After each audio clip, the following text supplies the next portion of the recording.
Dear students, তোমরা যারা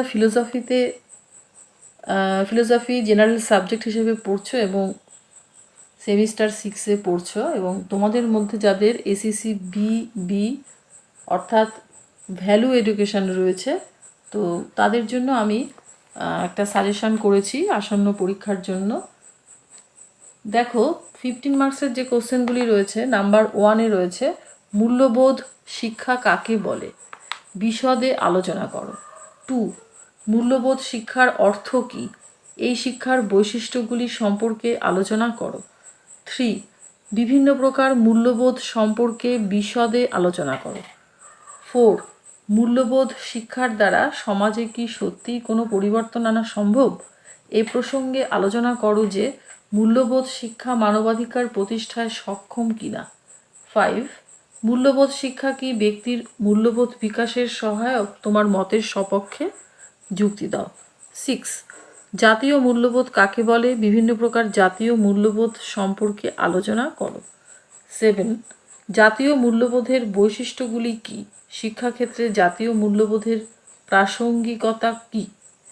8, মানবাধিকার শিক্ষা কী, এই শিক্ষার উদ্দেশ্য ও গুরুত্ব আলোচনা করো। 9, শান্তি শিক্ষার অর্থ ও বৈশিষ্ট্য আলোচনা করো। 10, শান্তি শিক্ষার বিভিন্ন প্রকারগুলি আলোচনা করো। 11, পৃথিবীতে শান্তি প্রতিষ্ঠার পথে বাধাস্বরূপ যে কোনো দুটি বিষয়ের উল্লেখ করো এবং ব্যাখ্যা করো যে কিভাবে মূল্যবোধ শিক্ষা ও শান্তি শিক্ষা সেই বাধাগুলি দূর করে সুস্থ সামাজিক পরিবেশ গঠন করতে পারে। 12, শান্তি কাকে বলে, বর্তমান দিনের প্রেক্ষিতে শান্তি শিক্ষার ভূমিকা কী, শান্তি শিক্ষায় মূল্যবোধের ভূমিকা কী। এবার আসছি 5 মার্কসের কোশ্চেনে। নাম্বার 1, নৈতিক মূল্যবোধ কাকে বলে, আলোচনা করো।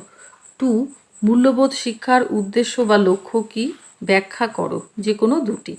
নাম্বার 3, মূল্যবোধ শিক্ষার বৈশিষ্ট্যগুলি সংক্ষেপে উল্লেখ করো। 4, মূল্যবোধের সংকটের যে কোনো দুটি কারণ লেখো এবং সেই প্রেক্ষিতে মূল্যবোধ শিক্ষার তাৎপর্য লেখো। 5, অন্তর্নিহিত ও বাহ্যিক মূল্যবোধের মধ্যে পার্থক্য করো। 6, মূল্যবোধের কতগুলি উৎসের নাম লেখো এবং তার মধ্যে যে কোনো একটির উল্লেখ করে দেখাও সেটি কিভাবে মূল্যবোধ গঠনে সাহায্য করে। 7, সামাজিক জীবনের পরিপ্রেক্ষিতে মূল্যবোধ শিক্ষার গুরুত্ব আলোচনা করো। 8, আন্তর্জাতিক ক্ষেত্রে শান্তি শিক্ষার গুরুত্ব আলোচনা করো। 9, ধনাত্মক শান্তি ও ঋণাত্মক শান্তি কাকে বলে, উদাহরণ সহযোগে লেখো। 10, শান্তি শিক্ষার প্রকৃতি আলোচনা করো। 11, দ্বন্দ্ব নিরসনে শান্তি শিক্ষার ভূমিকা সংক্ষেপে লেখো। 12, শান্তি শিক্ষার যে কোনো দুটি লক্ষ্য উল্লেখ করো। মোটামুটি কটা কোশ্চেন তোমাদের দিয়েছি। তো কটা কোশ্চেন যদি তোমরা ভালোভাবে পড়তে পারো, আশা করি এখান থেকে তোমরা সব কোশ্চেনই কমন পেয়ে যাবে। আর এই সাজেশনটি যদি তোমাদের কাজে লাগে বা তোমাদের কাছে গুরুত্বপূর্ণ মনে হয়, তবে অবশ্যই একটা লাইক করো, আমি খুব খুশি হব।